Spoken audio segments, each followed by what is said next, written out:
Hello, I'm Alex Davies, founder of Wealth Club, and today I'm with Rob Skinner of Octopus Investments to talk about the Octopus Inheritance Tax Service.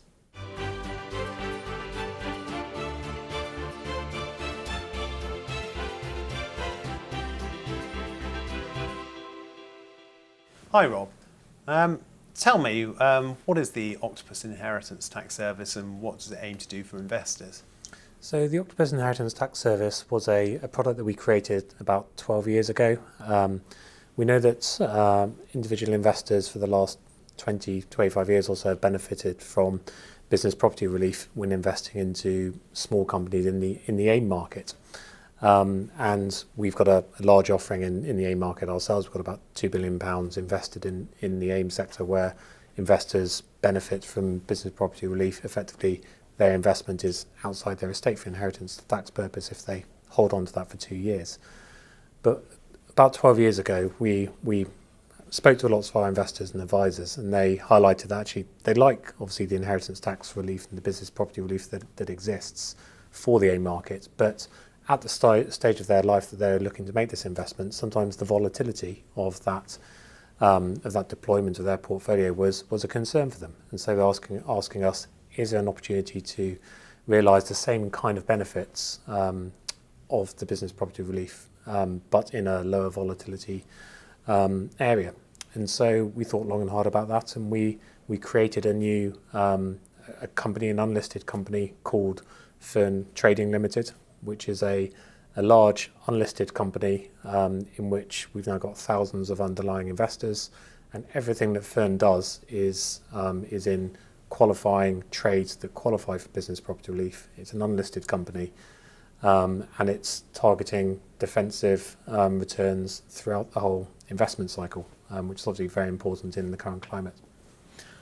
Tell me about Octopus. A lot of viewers will know, but for those who don't. Sure. So Octopus was founded about 20 years ago. I know that because it's 2000, so it's easy to remember.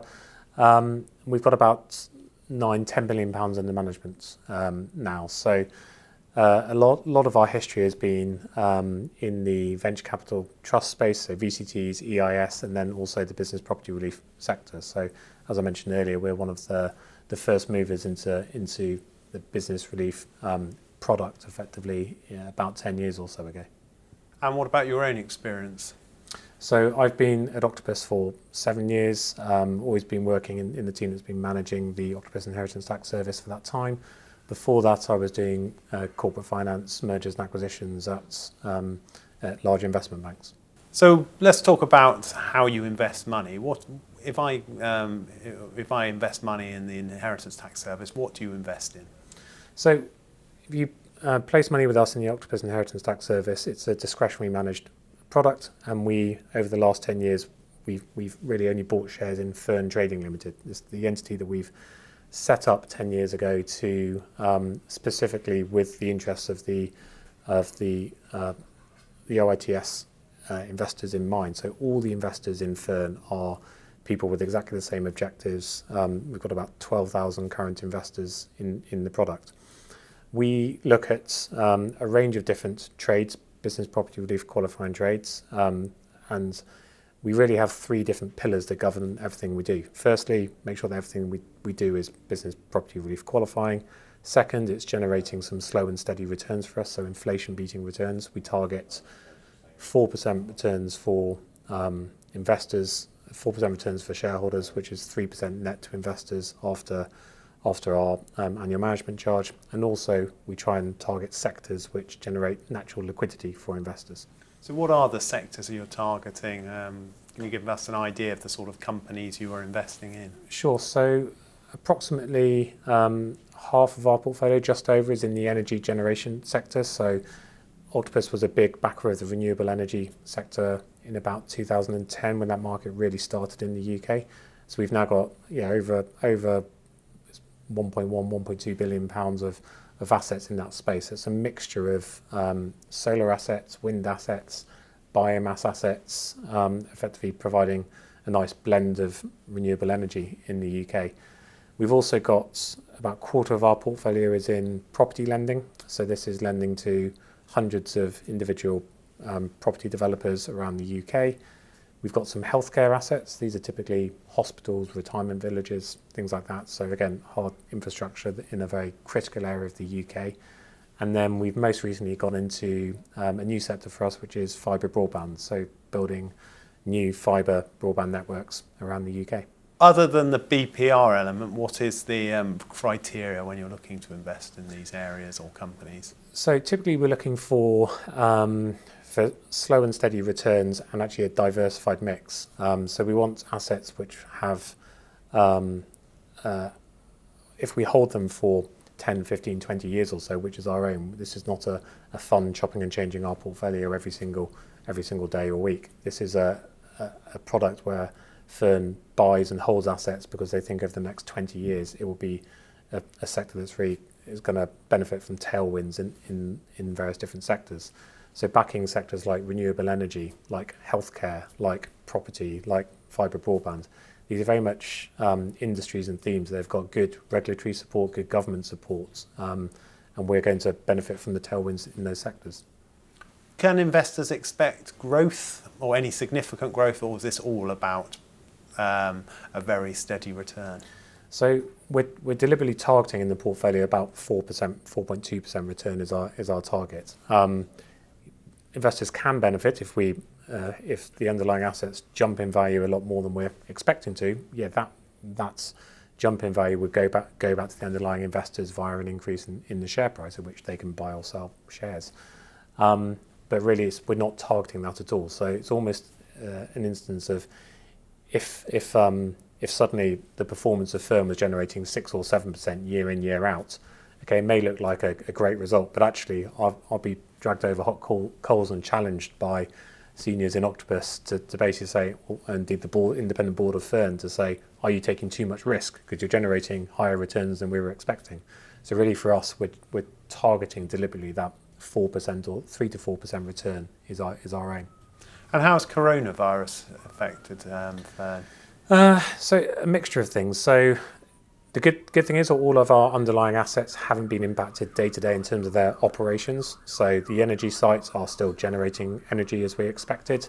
The fibre assets, obviously it's a great time to be owning and building fibre broadband assets at the moment. We've all been working from home with various different experiences of connectivity. Owning hospitals has been obviously a sector that's been in demand, and we're pleased that our hospitals have been used by the NHS for the wider benefit of the country, but also that has a commercial benefit as well. It means that the hospitals are full up, being utilised all the time. And our property lending sector has been performing well, but the issue is that coronavirus has had on that is basically it's been harder to make new loans. So the market's been frozen because people were in lockdown. Valuers weren't able to visit properties, and effectively borrowers therefore weren't borrowing money. So we had loans, capital being returned to us, and it's been harder for us to deploy more money in the property sector. If investors want their money back, how easy is it to get their money back? Very. So the whole makeup of Fern is deliberately designed so that we're able to give liquidity to investors as and when they want it. So we set the share price of Fern on a monthly basis, and we allow weekly liquidity. So typically an investor asks for liquidity on Monday and they'll get it by I think Tuesday actually is the day that we trade. So effectively once a week there'll be an opportunity for investors to cash in their shares. We have always provided liquidity to investors within a month. And that's typically because it's easier logistically to offset inflows with outflows. And so sometimes if there isn't a matching inflow in that week, we'll wait for the following week and give people liquidity then. So we do create the portfolio. What Fern does in terms of its trading portfolio is designed to generate a certain amount of liquidity, but actually the key thing that's really allowed liquidity so easily over the last few years has been inflows balancing outflows. And how risky is all of this? Every investment has an element of risk. We're deliberately trying to target a diversified portfolio of assets without being exposed to single asset risk. So we've got 150 solar sites, we've got 50 wind farms, we've got 200 property loans. It means that when an investor owns shares in Fern, they aren't going to be surprised by suddenly a solar farm not working or a property loan not being repaid because of X, Y, Z reason. it really doesn't impact the wider performance of firm. We're taking macro trends on the areas that Fern is deployed in at the moment. The key risks are we've got over £1 billion in the energy generation sector, and whilst a large chunk of that receives government subsidies, probably 50 or 60% of the revenues of that are from government subsidies. So every kilowatt of energy our solar panels generate, we receive a subsidy. But we do also generate energy that goes into the national grid, and power prices vary. We've obviously seen power prices vary a lot over the last year or so, but the price that they sell today or tomorrow isn't really the key impact on value. It's more, what will power prices be over the next 30, 40 years that these solar sites will be in existence? So as that long-term power price curve moves, so does the underlying value of the energy assets. And why should I invest in this through Octopus? What's so good about the Octopus service compared with others? So I think with Octopus, we've been around doing this for 12 years. We were the first people to move into this space. As a result of that, we've got a huge amount of track record with HMRC and with our underlying investors. We've had about 4,000 investors have used the product, and it's worked for their estates. The business property relief has been obtained, and that estate has benefited from it. It means that we've now got a £2 billion size company in Fern Trading Limited that has got that track record with HMRC, so people can have confidence in that. It's a large, diversified entity, as I mentioned, so people aren't exposed to a single asset.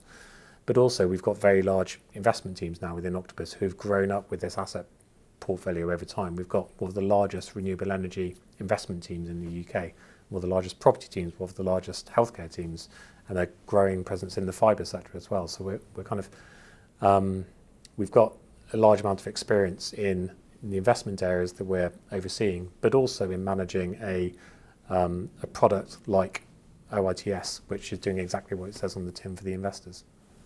Rob Skinner of Octopus, thank you very much. Thank you.